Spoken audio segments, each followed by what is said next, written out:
Olá, gente. Estou dando uma passadinha aqui rapidinho só para falar um pouquinho com vocês sobre os resultados da reunião do G20 em relação ao Brasil, ou melhor, em relação à participação brasileira. Por mais que o presidente Lula tenha dito que não foi para a reunião para conversar sobre guerra, ele não foi capaz de evitar tocar no assunto e discutir, inclusive, a incapacidade da comunidade internacional de lidar com o conflito.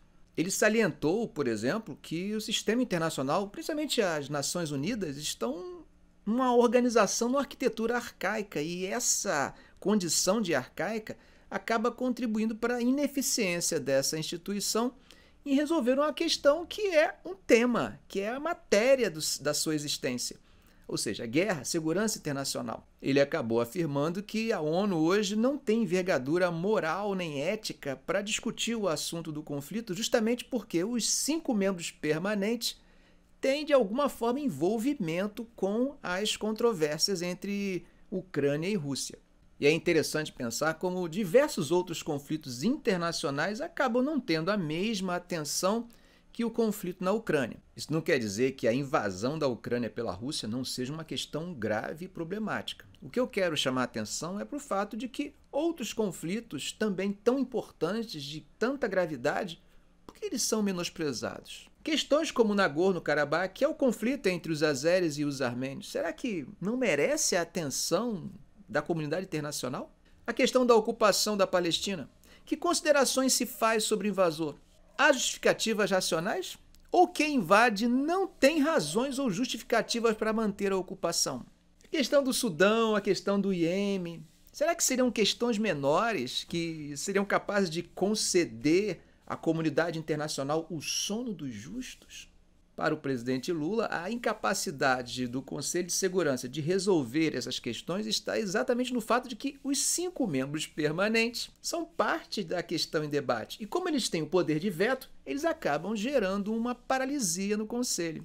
Tentando já pavimentar o caminho para os debates acerca da nova configuração do Conselho de Segurança, ele afirma que o Brasil tem um histórico pacifista, que há 150 anos não se envolve com países vizinhos em conflitos.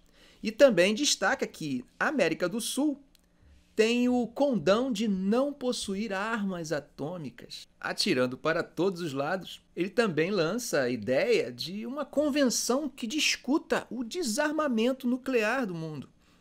Para Lula, esse negócio de armas nucleares não apontam para dar segurança, mas colocam a comunidade internacional e os países que têm ou não têm armas numa situação de tensão, de um risco permanente. No contexto do G20, parece que nós estamos vivendo um retrô da Guerra Fria. E a China, claro, vai receber críticas também.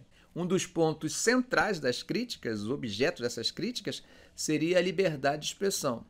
E não faltaram dedos apontando para a China, mandando uma indireta em relação à questão de Xinjiang, dos uigures, dos muçulmanos chineses e também a questão do Tibete. Outro ponto que incomoda os países ocidentais é a questão de Taiwan e as constantes ameaças chinesas em direção ao território de Taiwan que acabam desrespeitando a soberania da ilha. Outro ponto também de críticas que salta aos olhos está relacionado ao Mar da China Meridional e os avanços que os chineses estariam tendo em direção a regiões como a das Filipinas e do Vietnã. Mas é claro que tanto os chineses quanto os russos vão apresentar a sua versão dos fatos e vão fazer críticas ao G7. O chanceler russo diz que o G7 está vivendo num mundo fora da realidade. Já a China afirma que parte dos conflitos, que foram levantados pelos países do G7 são, na verdade, a responsabilidade dos ocidentais, porque, de certa forma, eles acabam insuflando esses movimentos.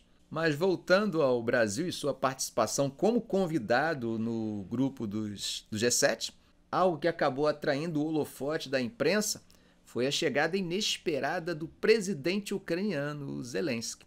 O Zelensky conseguiu, inclusive, uma entrevista com o presidente indiano, que notoriamente é pró-Rússia, e alegou querer marcar um encontro com Lula.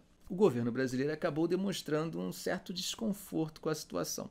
Se já não bastasse a pressão dos países do G7, a chegada do Zelensky acaba colocando lenha na fogueira. Mas, no final das contas, o governo brasileiro conseguiu um espaçozinho na sua agenda e marcou um encontro. E aí, nesse encontro, Zelensky não compareceu. Bom, gente, em diplomacia, os gestos são muito eloquentes. Então, eles têm significados importantes e mensagens foram dadas tanto pela diplomacia ucraniana quanto pela brasileira. E o não comparecimento do mandatário ucraniano passa uma mensagem, assim como a situação de desconforto inicial do presidente brasileiro. Espero que essas mensagens sejam adequadamente lidas pela diplomacia de ambos os países. Ok, gente, ficamos por aqui. Um grande abraço.